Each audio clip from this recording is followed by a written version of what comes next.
Olá, meus amigos, esse é o canal Roberto Kodama e hoje vamos falar com você, torcedor tricolor, porque nós vamos analisar aí a vitória do Grêmio, que deu um alívio, né? 2-1 frente ao Curitiba, agora há pouco na Arena. E vamos falar também, né, de alguns reforços que poderiam vir para o Grêmio. Tá? Vou falar de Diego Rossi e vou falar de Nacho Fernandes. E também vou dar uma pitada aí sobre Cavani e também sobre Giuliano, que saiu na imprensa, tá? Mas antes, peço a você que se inscreva no canal, tá? Estamos aí chegando nos 1.500 inscritos e precisamos chegar em 2.000 inscritos, tá? Então conto com o seu apoio, tá? Tá aqui, ó, tá aqui onde está escrito inscrever-se, toca ali, clica ali, pra gente poder logo chegar nos 2.000 inscritos, tá bom? Deixa o seu like também, tá? Que é muito importante para dar aquele apoio ao canal, tá? E deixa o seu comentário aqui do que você achou do Grêmio nessa noite de quarta-feira, nessa vitória do Grêmio, que deu um certo alívio, mas tem muitas coisas a serem melhorados, tá? Principalmente o Grêmio, esse elenco do Grêmio precisa de reforços. E eu vou colocar para vocês os jogadores que saíram do Grêmio e os jogadores que chegaram. Alguns jogadores, nem todos, tá? Para fazer um comparativo de como a qualidade do Grêmio vem decaindo ano a ano. Tá? Isso eu vou colocar daqui a pouquinho no vídeo de hoje também, tá? Pois o Grêmio hoje começou avassalador. Começou com uma pressão fortíssima frente ao time do Coritiba, né? E fez 2 gols aí em 10 minutos, tá? Volta a vencer, né? Depois de 4 rodadas, tá? Depois de 4 jogos, né? De 4 rodadas no Brasileirão, volta a vencer e dá um certo alívio, tá? Certo alívio. No momento, o Grêmio está na 11ª colocação com 17 pontos, mas tem jogos ainda a serem realizados, né? E a hora que eu estou gravando ainda, o Grêmio está em 11º, mas ao final dessa rodada, o Grêmio pode cair algumas posições ainda, tá? Também a destacar, né? Marcelo Oliveira se aposentou, não é mais jogador de futebol e vai ser coordenador técnico do clube. Domingo, 16 horas, tem um jogo dificílimo, Santos na Vila Belmiro, tá? E o Grêmio com 70% de bola no início do jogo, chegou a estar com 70% de bola, né? E aos 3 minutos, Luiz Fernando, aproveitando um cruzamento sob medida do Diogo Barbosa, fez o primeiro gol. E depois, aos 10 minutos, David Braz, aproveitando aí uma finalização de PP, um desvio na finalização de PP, meteu para a rede, tá? David Braz. No segundo tempo, depois dos 2 gols do Grêmio, né? O Grêmio meio que tirou o pé do acelerador, tá? Curitiba veio para cima. E no segundo tempo, Curitiba continuou em cima. E aos 29 minutos, Natan descontou para o Coxa, tá? O Grêmio administrou o jogo, né? Sempre o Curitiba tomando a iniciativa no segundo tempo principalmente, mas o Grêmio só no contra-ataque segurou a vitória de 2-1, importantíssimo, começando o time do Grêmio a decolar no Brasileirão, tá? Agora eu quero falar algumas coisas que acontecem no Grêmio, tá? Alguns detalhes do jogo, tá? Que eu quero discutir com você, torcedor tricolor. São alguns, vou falar em tópicos, tá? Porque são questões importantíssimas para serem discutidas. Se você concorda, deixa nos comentários. Se você discorda, também, tá? Não tem problema nenhum. Pode colocar nos comentários que eu leio todos os comentários e respondo à medida do possível, tá? Primeiro, por que o Grêmio diminui tanto o ritmo? Claro que não vai conseguir manter aquele pique inicial até o fim, mas que não diminua tanto, que não recue tanto. Parece que é uma estratégia do Renato de fazer o gol, 1, 2, e depois recuar, deixar o adversário tomar conta. Tá? Isso é muito perigoso porque, que nem hoje. Hoje o Curitiba podia ter empatado. Inclusive teve um gol anulado, né? Teve um impedimento ali. Mas, enfim, o Grêmio tomou 2 gols. Tá? Então, é uma situação a ser colocada. Por que o Grêmio diminui tanto o ritmo do jogo após fazer 1 ou 2 gols? Segundo, Diogo Barbosa. não pode ser reserva do Cortez, né? Não pode ser reserva do Cortez, tá? Tem muito mais qualidade e tem que ser titular. Tá? Vamos ver no próximo jogo, que o Cortez vai estar à disposição, qual vai ser a decisão, a escolha de Renato Portaluppi. Tá? Outra situação é o Maicon. Tá? O Maicon é outra categoria, né? O Grêmio, sempre vem dizendo, o Grêmio é um Grêmio com o Maicon e é outro Grêmio sem o Maicon.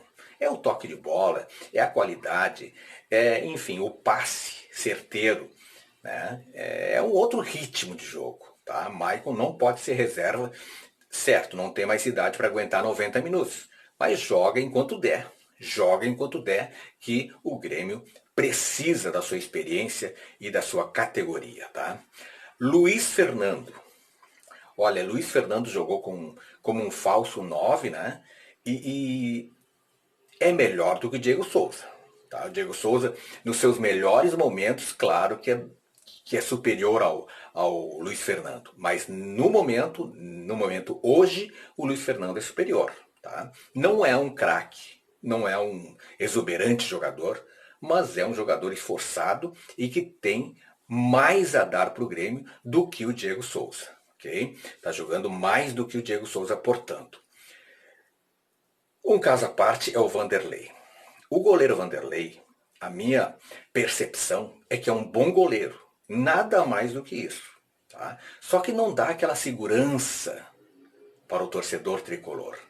Tá? O Vanderlei, principalmente nas bolas aéreas, dá uma certa insegurança para a torcida. Tá? É uma coisa que tem que ser colocado, principalmente para a direção, se o Vanderlei é o goleiro certo para o Grêmio ou não.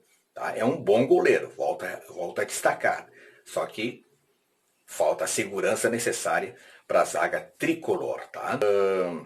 Outra questão, a preparação física. Por que o Grêmio se arrasta no segundo tempo? Por que o Grêmio não mantém o pique do início do jogo? Tá? Será a preparação física? Fica um ponto de interrogação aí. Tá?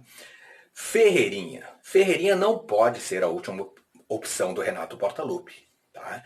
Tem que ter mais oportunidades, tá? Porque é um jogador que vai para cima, tá certo, ele é meio fominha. Mas você vê que ele tem a impetuosidade que um atacante precisa ter. Se vai confirmar ao longo da sua carreira, isso não tem como prever. Mas que ele tem a impetuosidade, aquela vontade de chegar ao gol, esse é Ferreirinha, tá? Pois a vitória deu um certo alívio, tá? Mas deixou a nítida impressão de que precisa melhorar. E precisa se reforçar. E é sobre isso que eu vou falar agora. Os reforços que o Grêmio precisa. Tá? Ao falar de reforços, né, é sempre a mesma historinha da direção. Né? É sempre a mesma história. Tá? Os valores são fora do normal, são estratosféricos. Tá? Atleta quer ficar na Europa. Né? Isso aconteceu com o Cavani, aconteceu com o Giuliano e acontece com outros jogadores.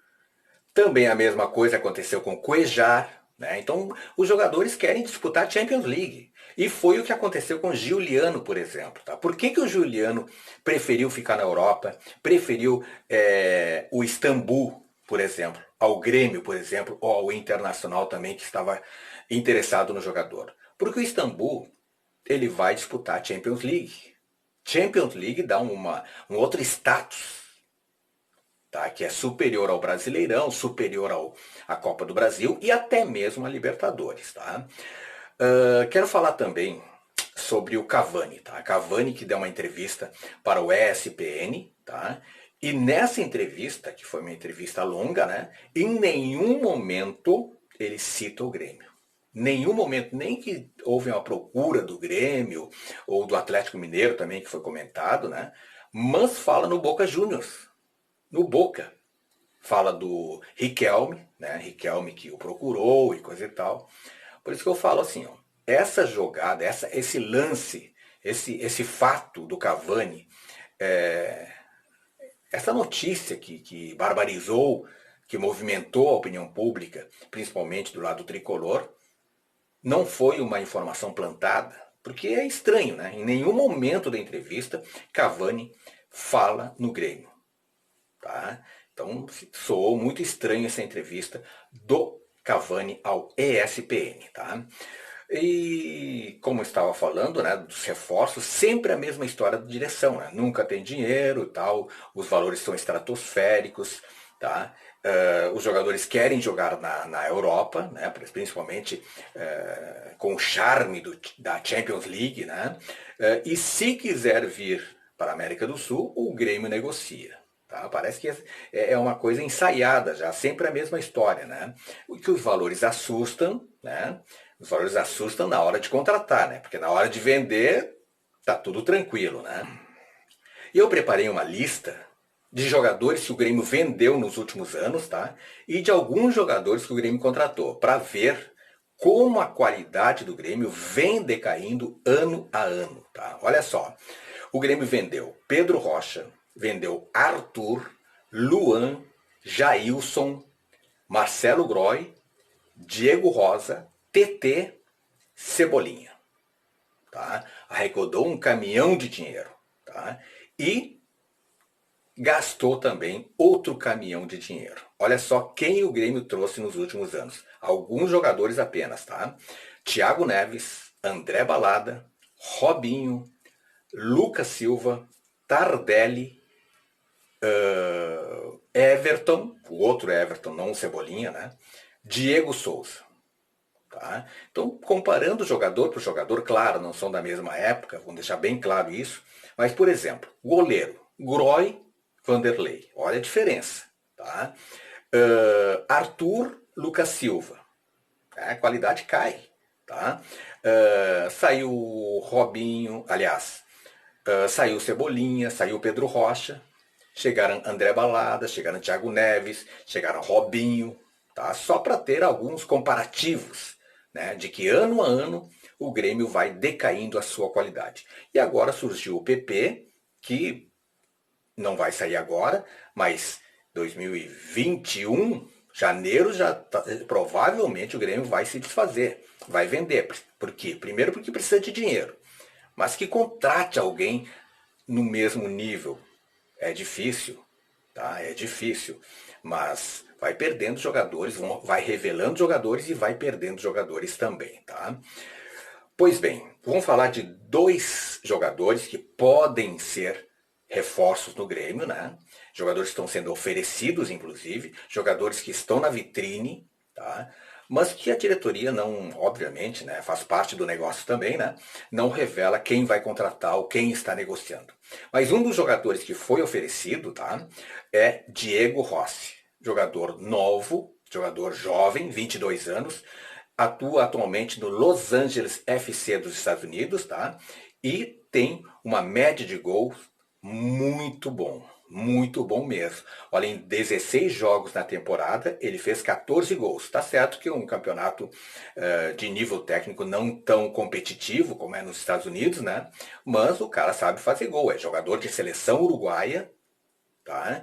Não é titular, porque tem a concorrência do Suárez, do Cavani e coisa e tal, né? Mas é jogador que seguidamente está sendo convocado para a seleção, né? E começou a sua carreira no Peñarol, tá? Está avaliado em 10 milhões de euros. Vale a pena? Não vale a pena? Olha, é um jogador novo, promissor, talentoso e que sabe fazer gols, tá? Foi oferecido ao Grêmio. Se vão contratar, é outra história. E outro jogador que está aí querendo vir para o mercado brasileiro, né? E tem a concorrência do Palmeiras e do próprio Internacional, é o Nacho Fernandes. É um baita de um jogador, jogador que pertence ao River Plate, tá? E quer sair do River Plate, quer novos ares e, segundo informação do ESPN também, né? Nacho Fernandes quer jogar em um clube brasileiro. Tá? Então pode ser no Grêmio, pode ser no Inter, pode ser no Palmeiras. São os três postulantes a ter esse jogador no seu elenco. Tá? Também é um jogador já de 30 anos e também tem o seu passe em torno de 10 milhões de euros, cerca de 60 milhões de reais. Vale a pena? Claro que vale, é um baita de um jogador e tanto no Inter como no Grêmio resolveriam muito dos problemas, tá bom? Tá aí, essas são as informações do Grêmio, uma vitória muito boa aí frente ao Coritiba, né? Para aliviar a pressão, mas o Grêmio, conforme falei, conforme coloquei nos tópicos, precisa melhorar e muito, tá? A você, torcedor tricolor, muito obrigado pela sua audiência, muito obrigado pela sintonia. Deixe o seu like aí se você gostou do vídeo. Se não gostou, coloque a sua opinião aqui nos comentários e, principalmente, te inscreve no canal para dar uma força para o Roberto Kodama, tá bom? Muito obrigado, fiquem com Deus e um grande abraço.